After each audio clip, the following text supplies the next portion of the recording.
My wife's at home. Come on, where's my hubby? Okay, everybody ready? Then I call the regular meeting of the South County Board of Education to order. The first order of business is the roll call. Thomas Buckley. Here. Brian Casey is excused. Stephanie Cogan. Here. Vincent Forenzo. Here. Rose Gigliello. Here. Jennifer Houlihan. Here. Jennifer Jones is excused. Michael Keane. Here. David Keel is here, and Christopher Larrabee. Here. Thank you. Now let's rise for the pledge to the flag. I pledge allegiance to the flag of the United States of America and to the republic for which it stands, one nation, under God, indivisible, with liberty and justice for all. Number 3 sends us to the approval of minutes, regular meeting of, that should be August 25th, 2026. should That should have been August. What is it, 4th? Okay.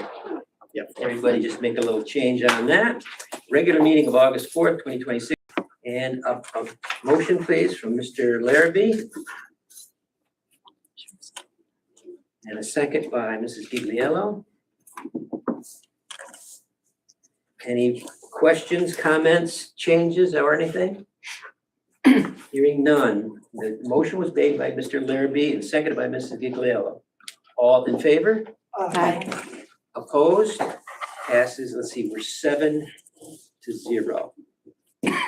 Now, Dr. Perry, a superintendent update, if you please. Yes, first of all, I want to thank all of our summer staff, our summer transportation staff, our summer food service staff for another successful summer. It goes by awfully quick, but without all the moving parts working together, we would not be able to get our students served and moving in the right direction. So thank you to all that took part in those programs during the summertime.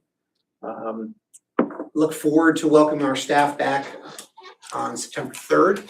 So next Thursday, September 3rd, our faculty and staff will be coming back. Look forward to welcoming our students back on Wednesday, September 9th. So soon be starting the 26-27 school year in good shape. We got some odds and ends with cleanup of the building with summer school ending at Glacier Hill and things like that, some daily cleaning and back to school updates to the classrooms. We are moving in the right direction with our capital project work on timeline for the opening of the Leader Library. We'll have a ribbon cutting in the middle of September, but we will be looking forward to welcoming students back to Vader into the classrooms there. We're in good shape. Work going on at Sand Creek involving the bathrooms, involving the nurses suite is ongoing. We will have the bathrooms functional for the opening the school, the locker rooms and things like that, or a later part of the school year. And then the auditorium is going on throughout this year. But a lot of good things. If you haven't been through the high school recently, the high school campus, some new directional signs, hopefully get you in the right direction. Nice addition. And we appreciate all the hard work in getting those installed. I think will get us off to a good start.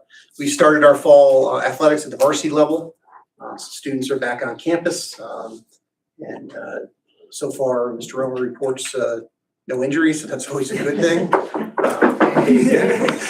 Just earlier tonight, a few minutes before the board meeting, we celebrated one of our class of 2026 summer graduates, Logan Austin. So congratulations to Logan.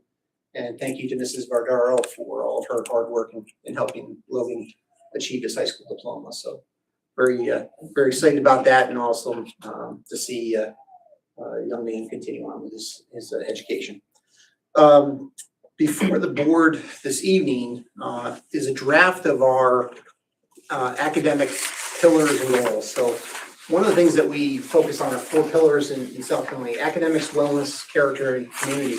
And each year we look at how that ties into what we're doing as our mission and vision. Our goal obviously is to educate students, but we're working to continue to educate them not only academically, but in terms of their character, in terms of their engagement in the community, and their overall well-being. So before the board tonight, just some of those draft goals. I know the board will be working throughout this week. Earlier today, Ketch Darian led our leadership team through a series of trainings focusing again on our management plans and on these 4 pillars. We've also been working hard on artificial intelligence and what that will look like in South Colony. So there'll be some information coming out to the community, a survey coming out on August 31st. We would ask that community members participate, take a few minutes to answer those questions. We're looking for feedback on a number of things, artificial intelligence being one, telehealth being another one. We've got some opportunities to continue to enhance services in the district. We want to get some feedback. So just leave that there. We'll have more coming in the coming weeks, and we'll present the entire strategic plan by the end of September. Everybody's good with that? Wonderful. Thank you. Number 5, new business. Anybody? Yes, sir. Not really anything specific, but I happened across a Facebook post a former graduate of Colony posted, and I just kind of want to remind all our students coming in about just being a good person to the students and the people in your building. You have a lot of new students this time of year coming into the district. Maybe they're transferring buildings. Make that friend. Sometimes that's all that kid needs is just someone to say hi. I thought it was a really powerful message. I shared it, and I wanted to kind of put that out there. You know, remember to just be a good person, and you know, if you see someone alone, be their friend. Maybe that makes their day and changes the course of their life. So just wanted to put that out there. Very nice indeed.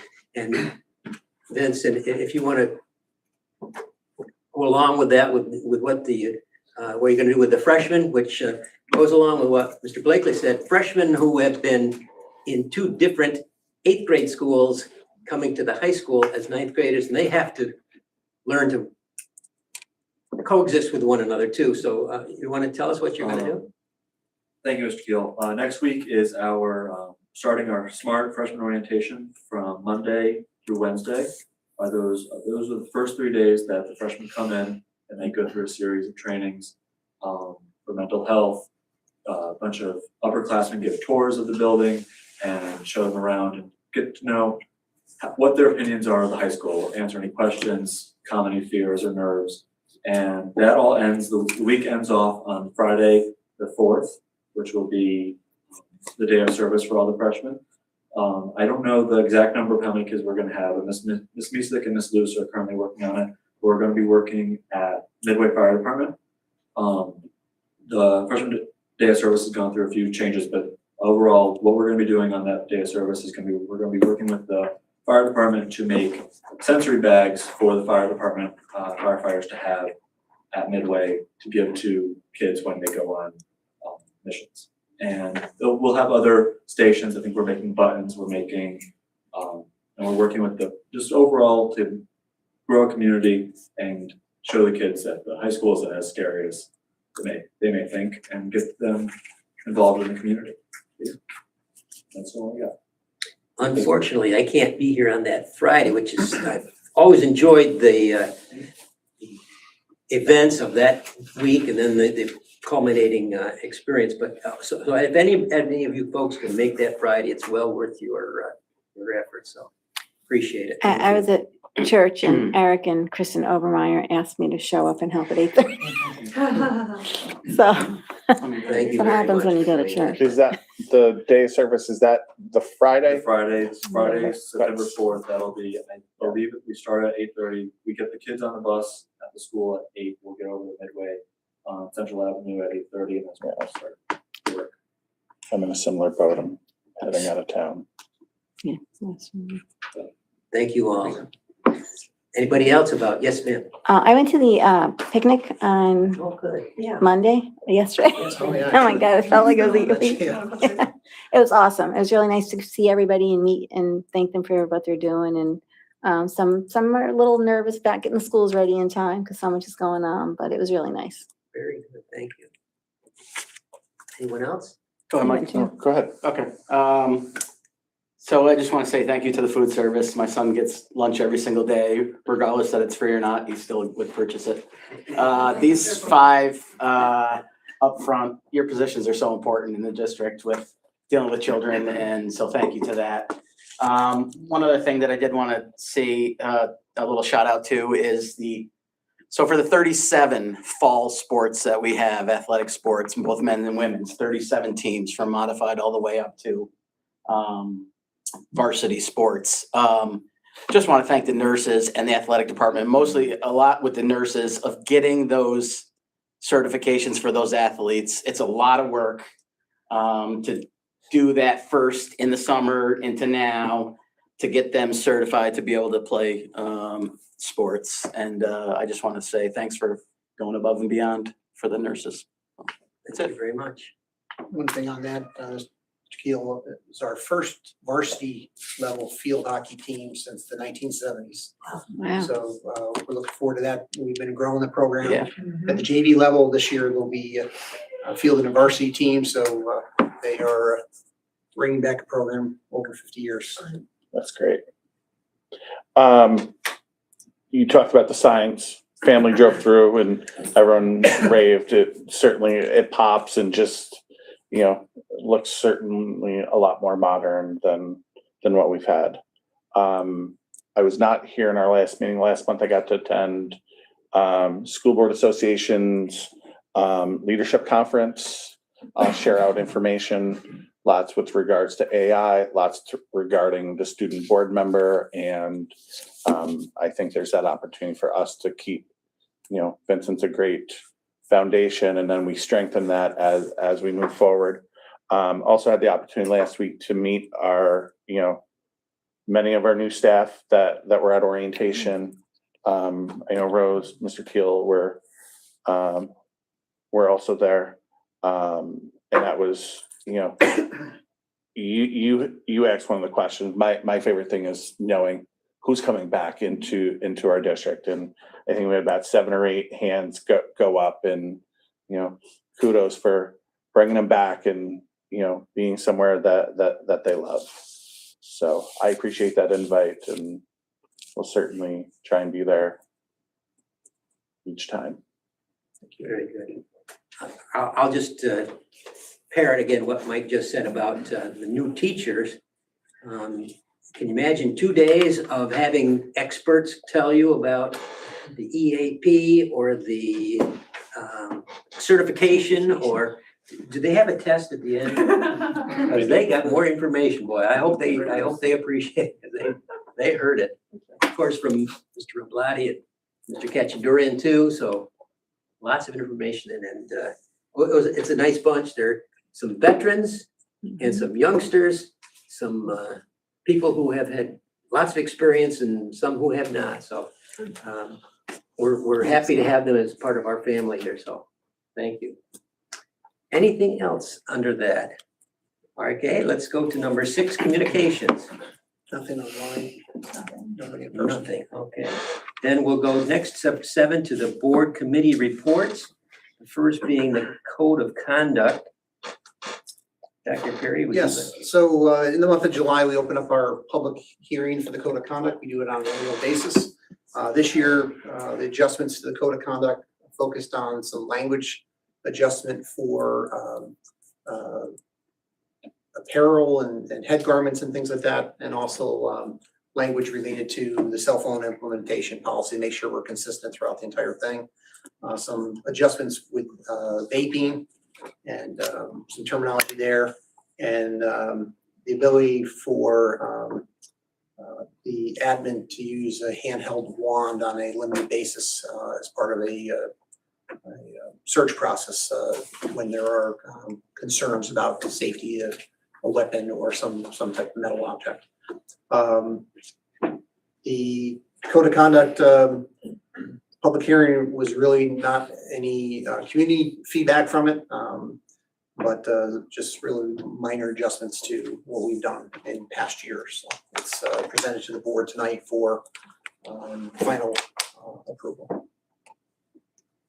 All right, we need a motion, please. Mr. Blakely.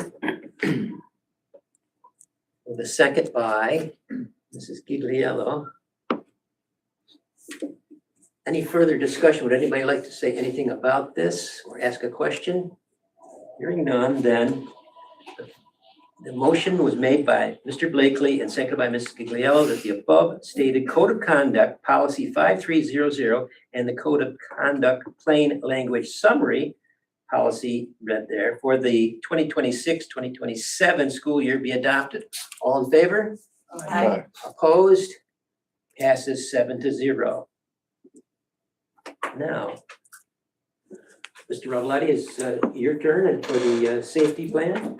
Yeah, it's kind of two parts. The safety plan, which has been up for over 30 days for Yeah, so, review, and then this is a little bit. so the second Okay. part is the Gotcha. public hearing for the school safety plan. All schools are required to have a district plan as well as individual building plans. Mr. Robolati spearheads that with our principals and our school safety team.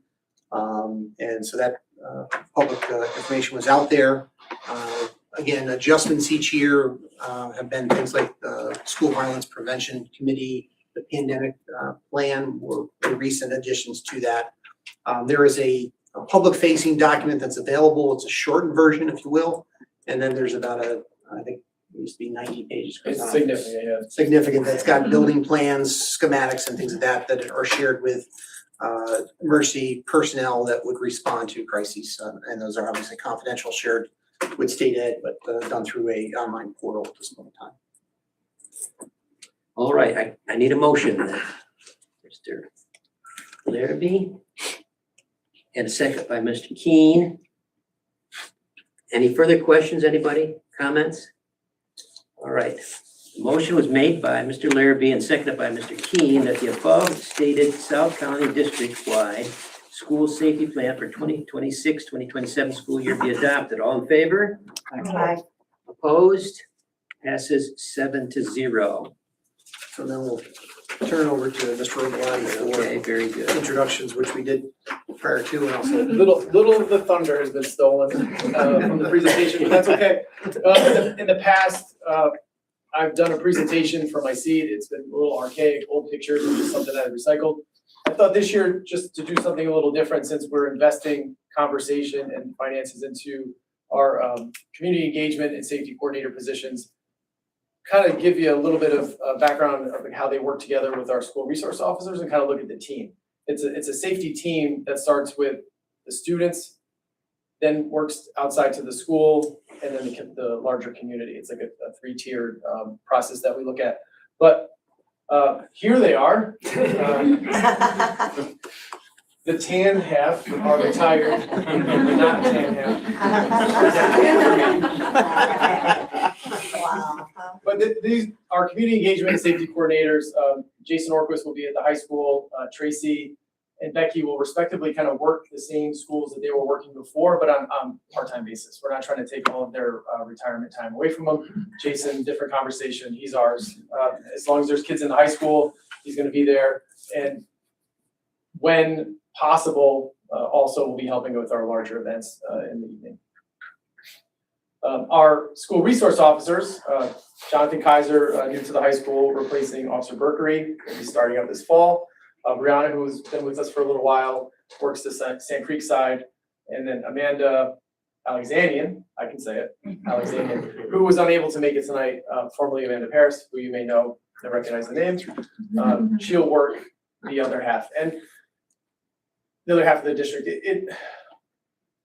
when we met with the chief and we talked about how time will be managed between the responsibilities of the community department and the school, we thought it would be a great time to introduce more community engagement and safety coordinators. So we have this unique opportunity to bring people into our buildings that, one, have worked in their buildings, know the students, know the administrators, know the teachers, or have went here.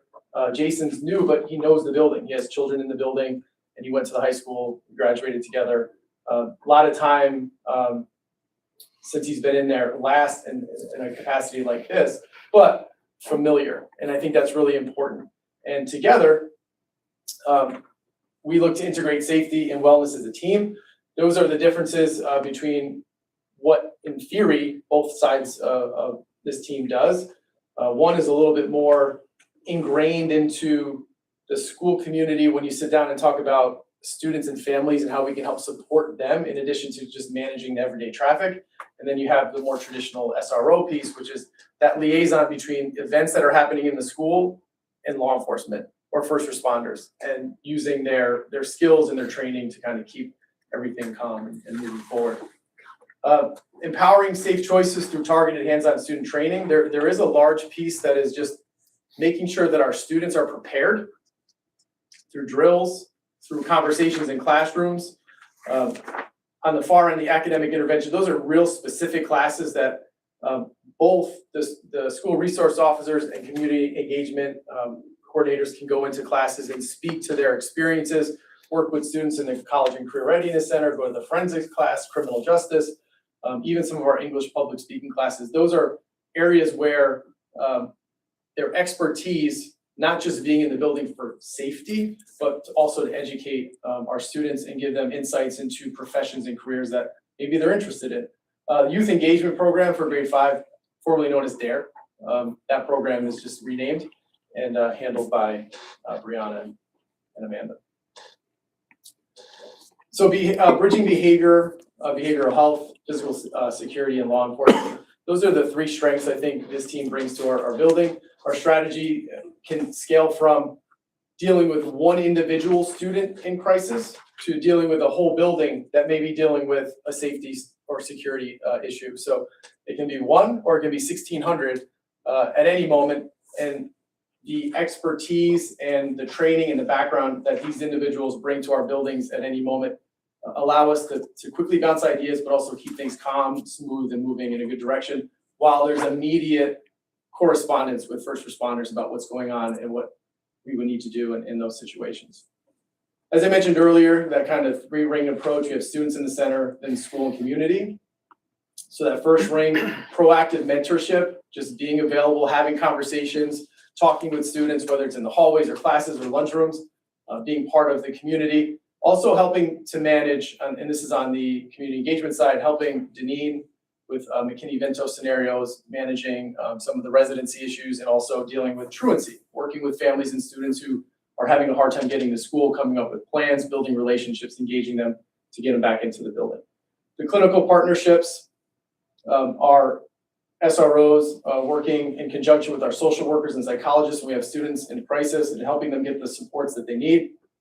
Also, this team helps manage our threat assessment and harm software management that we brought on about 2 years ago to help warehouse information that comes our way through conversations, whether it's in the community or in our buildings. And active de-escalation, intervening and helping with student conflict. Sometimes adults need a little intervention too, and they're there for that.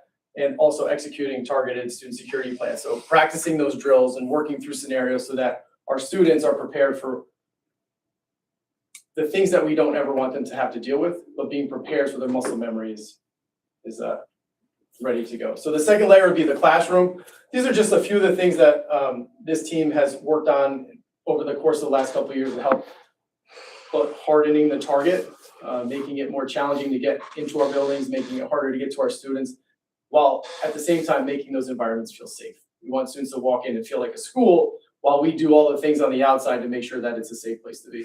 That can include using less keys and doing more swipe access so that doors aren't getting propped open. And also the information that can be shared through our phone system, our voice over IP system, is enhanced incredibly over the last couple of years. Any incident that occurs in the building, we can use our phones to trigger a lockdown or a lockout, and that information instantaneously goes to our emails and our cell phones. We get text messages around the district. In addition to the text messaging software that the Colony Police have on their side through dispatch when a 911 is called. So all of this information can get triangulated, and in real time, we know what's going on in all of our buildings. These are some of a quick visual of where we try to train. Yes, it's easy to have students change classes, go into a classroom, sit down for 10 minutes, do a drill, everyone walks out all organized, and then everyone comes back in and the drill's over. That's can be ideal at times, and it's good to do that once in a while, but it's also important to drill in those times where it's a little bit more chaotic and kids don't know where to go. When you're changing classes, if there's a lunch period that's happening, when students are outside for physical education, students can be in the libraries. When there's athletic events, we did some drills and training with Amy and Bill on it during athletic events. Those are all very important because it is while we would all panic in that situation, you have to have some sort of muscle memory of what do I do if someone says lockdown and I'm in the hallway and I can't get to my classroom, what do I do? Like those are situations that students have to work through and talk through, and drills are when you do that. Drills are teachable moments. So following those drills that happen in schools, our teams can go into classrooms and talk, hey, where were you? What happened? What did you think? What was going through your head? Where did you go? And kind of make them more educational than just practice doing the drill. And the third piece would be the community, the district, and what we do to help our community and first responders access the buildings when necessary. We maintain the swipe. All of the Conley Police have swipe cards that will get them into the buildings that work specifically when we're in lockdown. We have lock boxes that allow first responders to get in, both fire and police. We provide them with updated mapping. While we do encourage our officers who are not stationed in the buildings to come in and check it out, if there was an emergency and we said to any officer, there is a situation that you need to respond to, obviously the language would be much more harsh than that, that's in the math wing. What does that mean to anybody if they didn't go to Conley High School, they're working in the community, what's the math wing? So we do have maps that are color coded that identify which part of the building they would be responding to so they can get there faster. And we work with them on updating those as needed, and then working with dispatch, aligning protocols, messaging, things of that nature, and training with officers to familiarize themselves with the buildings. So the community engagement coordinators and the SROs are at the middle. Internal committees, they are involved in Safe Schools Committee, the Safe Schools subcommittees, building study teams or pupil study teams, truancy meetings, they're involved in those. They do get federal and specialized trainings, which they bring to the table and can turnkey with our staff. And also county and local threat assessment. South Colony and the Albany City School District sit on the Albany County Threat Assessment Team. I'm part of that team. I've extended it to this team to be part of that as well. So we're all kind of looped in the network of what's going on in the larger community and county when it comes to threat assessment protocols. The core, behavioral health, law enforcement, intelligence, and physical infrastructure all coming together. I'm not going to go over all of that, but the goal is to have uncompromised student wellness, make sure that our students feel safe and supported, and when they're in crisis, we can get them the help that they need, and we can also train our buildings to be ready when there's emergencies. It's really the goal of this team, and I've said this before, maybe not publicly, but I said it to a lot of people. The way that when I'm in this room and I look around, I look at it as an educational space. I can teach in here. I got technology. I can present from my laptop. Seems like a pretty nice space. These individuals come in here and go, where would we go if this happened? How would we get out of this room if that happened? This room is not safe. We're trapped. Where does that door take you? Having the knowledge and the skill set of these individuals in our buildings every day just makes us better. So we'll continue to grow. We'll continue to work together to harden our shell while we make school more enjoyable and more comfortable for our kids. So that's what I wanted to say today. Thank you to the team for being here tonight. And we look forward to working with them and all our committees and seeing them every day. So thank you. Thanks, Chris. Thank you. Thank you. Mr. Larrabee before said how much he appreciated all of you, and I would just reiterate that as well. Yeah. And everybody would. So thank you so much for all you do. Anything else you'd like to ask Mr. Revelati or anything? Just say even you. All set? All right, thank you, Mr. Revelati. We are As then. I promised you, I do not have to stay. I got your side. I know, right?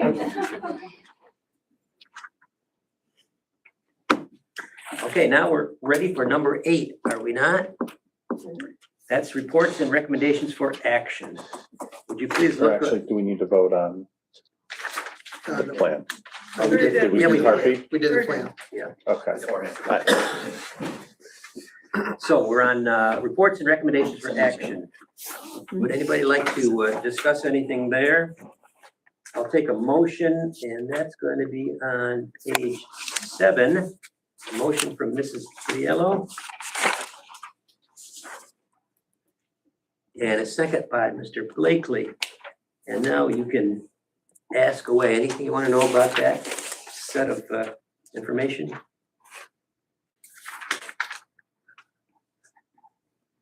No questions or comments? I have a Yes. comment, and I just have inside information because I went to the transportation meeting. It's great that we only have 2 outside routes right now. That's a big plus. So, Big reduction from Yeah. 20 years ago to 10 years ago to even the last 5 yeah, years. So. Brian, I think Brian's doing a great job. He does indeed. He's wonderful. And we had the transportation meeting the other day. That's what Rose was talking about. You know, Brian is a marvel. So amenable as well. All right, so the motion was made by Ms. Gigliello and seconded by Mr. Blakely. All in favor? Opposed? Passes 7-0.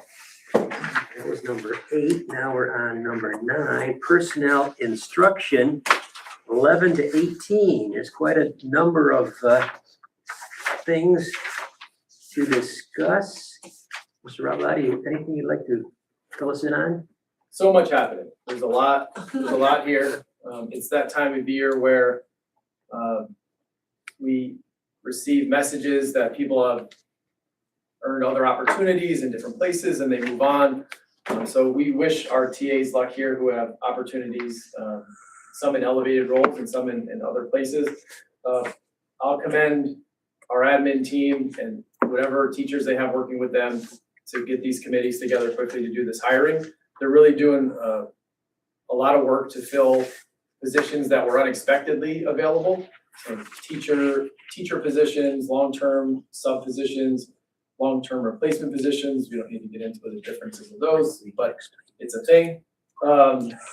Monitors and everything else that helps our buildings run. So there's a lot of business on here related to some opportunities. I think, is there some CVLA on here? There's so much that we've been working through to try to get on here. I think interscholastic opportunities, there's coaches, there's overages, there's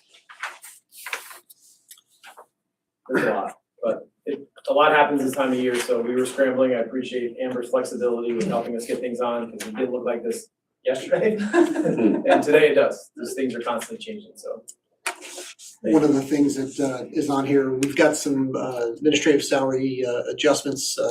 Janae Blair is taking on the additional responsibilities of K-6 science in addition to 712 when she was originally hired, but also helping to co-coordinate our MTSS roles with Melissa Judge. And then Bill Boardman is taking on a 12-month role, going from 11 to 12 month.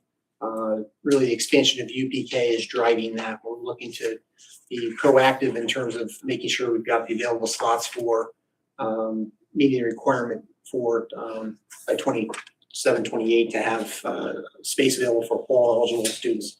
Bill's been working well. We've expanded to all 5 of our buildings and continue to try to make partnerships with our community-based organizations in order to meet that goal. Right now, we service about 175 pre-K students. We anticipate having a cohort between 350 and 400. Some of that we'll be able to do in-house with space that we have. Some of it will be through expanded community-based partnerships. So Bill is continuing that good work. So Dave, Bill goes to those outside placements as well to Yes, take care of yeah. everything. The Child Time is an example. We meet with them at least quarterly. Bill's had to work through their curriculum adjustments, the liaison between the Office of Early Learning and our district to make sure, although they don't use the same curriculum, they're not mandated to do that. We have to make sure it's equivalent and aligned. So there's quite a bit of communication and work, and this particular site is down the street, which is fortunate, but we're looking to expand that. And so we would anticipate probably having multiple partners in the future in order to meet our demand. So does this look like this will be a full-time position for an administrator I would think when everything's perhaps in the future, Yeah. that's probably where we'll end up heading. You're gonna have close to 400 students, which is almost the size of an elementary building. right? So at some point in time, I would see that perhaps going to that. As the role expands, we'll look to see Bill's supervisory responsibilities. He covers E&L, he covers the That's a lot County too. Community Connections program. In the past, he's had the nurses as well. Yeah. And so we'll look at where that leads into the future as to if we need to take something off his plate. Okay. All right, we can continue further questions, but let's get a motion on the personnel instruction, please. Mr. Blakely makes the motion. And a second by Mr. Keen. So again, if there's other questions you'd like to ask or comments about the whole 11 to 18 pages?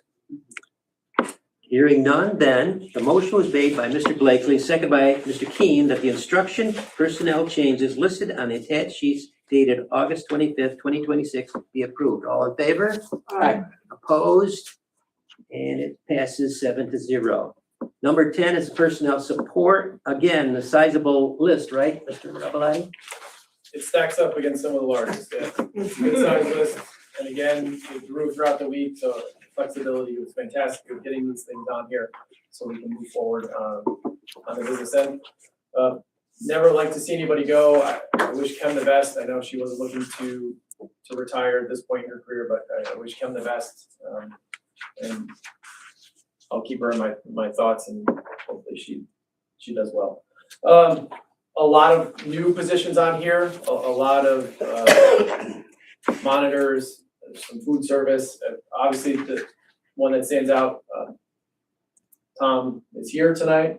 He's first on the list, I think, there. So we welcome Tom Lawson to the food service department as assistant director.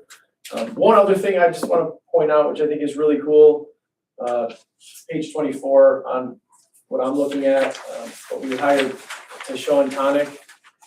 Tashawn aged out, but was part of our community connections program, and hired Tashawn, which I think is really cool. That's So he's awesome. one of our employees now. He's going to help the food service department at the high school. Excellent. I knew him through some of our own programs, so I'll have to share that with, It's really there'll be cool. some folks that'll be excited for him. Yeah, great young man. I don't say kid, great young man. Yeah. Good family. A couple adjustments to some clerical positions there. We had 12-month administrators, supervisors, and now it's 2-to-1 ratios with clerical. So we wanted to make sure that we acknowledge that the one clerical who is working with 2 12-month full-time administrators acknowledged properly. So those are the adjustments to those. And Mr. Rabalai, we always ask about the bus driver situation. Where do we stand with that right now? We're We are hiring. Great segue. Loudly into the microphone. There's room at the end, to use a phrase from earlier today. We're okay with 8-hour drivers. There's a couple 6-hour and 5.5-hour positions that we're still looking to fill. Some of those do get covered with subs that come in every day. But we're still actively seeking to wrap up some of those smaller runs.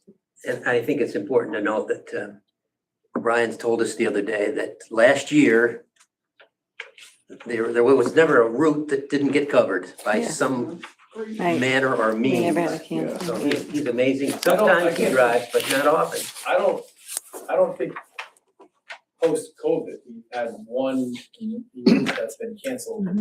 Parents had to get their kids to school. I think we've covered everything since 2021, which is pretty impressive. That's great. They've done a great job. And it's a testament to the whole. And I did see, transportation shout out to the village fire department. I saw the job posting for the mechanic. Is that something we can put on our boards? Yeah, they're building a graphic on ours as well. Oh, Yeah. because I'm thinking it's digital. I'm like, It- what do we have it to is. build? Oh, yeah, but it's making it look pretty. I believe there was an actual bus there for a while. There was a Well, bus. and I see the bus at Fuller Road. It almost got hit. So Oh. we moved It it. Cook moved Park to has the a sign high up too. school. It's out Yeah. on Sacred Park Road, has the a high sign school up, right now. So we're just And behind the bus around. Yeah, and I love those community partnerships to, gotta feed one another to, We'll send it down to Midway next and then we'll. Okay, let's get a motion and we can discuss further if we need to. A motion on personnel support, Mr. Larrabee. And a second by Mrs. DiViello. And again, if you have any questions or further comments, please feel free. Hearing none, then the motion will be made by Mr. Larrabee and seconded by Ms. Gigliello that the support personnel changes listed on the attached sheets August 25th, 2026 be approved. All in favor? Aye. Opposed? Passes 7-0. Now we're on to number 11. Welcome. Yeah. Locked in. Locked in, thank you. You can go now.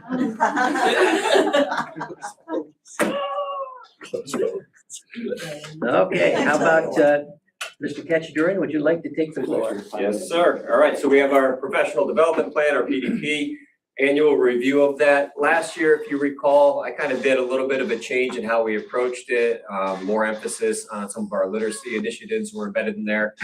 So I shot you all a crosswalk last year to kind of look at what the changes are versus what was this year. A lot of it's pretty much the same with the exception of our emphasis on arts and letters, Musella, continuing with Foundations Integrity, and we're really pushing towards some of our AI initiatives that are embedded in there. And that's going to be a big lift that we're looking at over the course of our 2 superintendents conference days, the first one being October 9.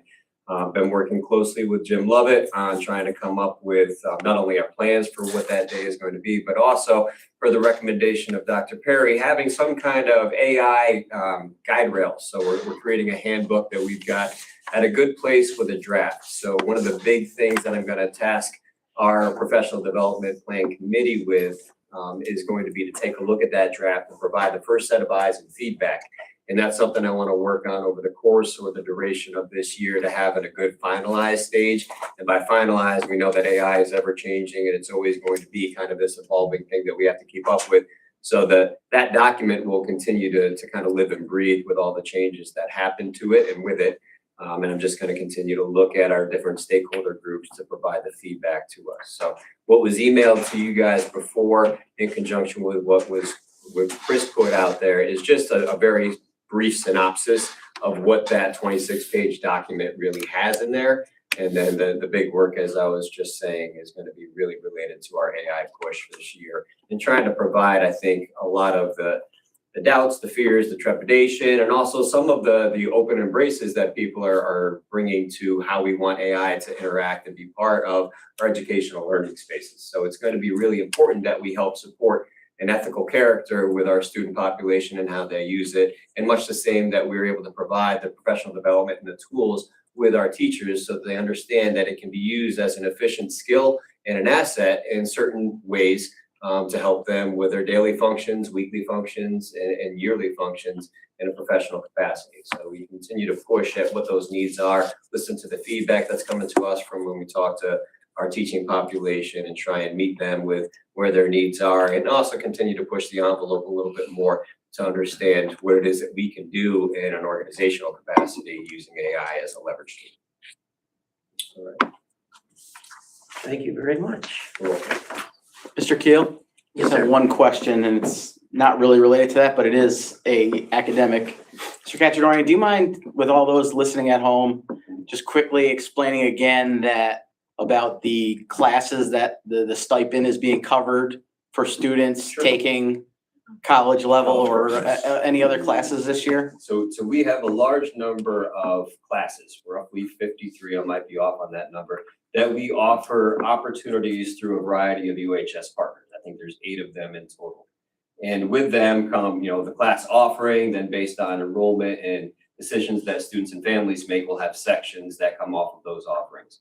And with our conjuncted partner right now with Capital Region BOCES, is there's 4 different universities that they are co-serving with us to be able to provide monetary compensation and be able to help us kind of provide tuition, if you will, for these designated sections within those 4 different schools that we have the partnership with. So that's going to be roughly 80% of the classes that are taken by our student population will be funded by South Colony through this agreement. Perfect. Which was already cheap to take college level classes in the first place, but now it even better. So sign up. Very good. Let's For next semester. let's get a motion and then we can continue this. A motion on this is number 11. Yes, Ms. Gigliello. Hold on, I think there's more before we get. There will be. There's more I'm not gonna questions. vote. We're not gonna vote yet. I'm just getting the motion in. I need a second. Mr. Larrabee. Okay, there we are. Now I can ask for further information or if further questions. I just am wondering, I'm noticing that the date on the PD plan is through 2028. And so I'm wondering about the role of New York Inspires and Portrait of a Graduate that I don't see referenced like significantly in the document in terms of how we're gonna prepare our staff for project-based learning, performance-based assessment, all of the things that are a part of, you know, that work. Yep, it's embedded in there as far as our CEIP and college and community planning, but it's also gonna be something that we revisit every year, even though it's a birth of years, we up it, so it's gonna be next year's 27 to 2029.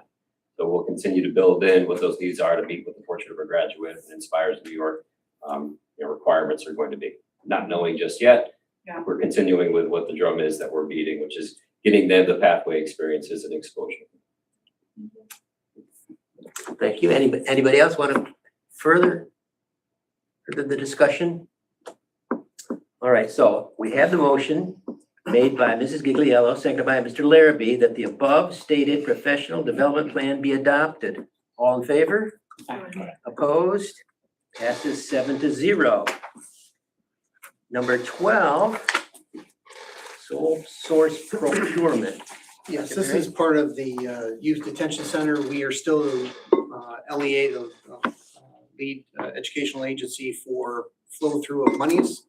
This is a specialized job training curriculum that they're requesting.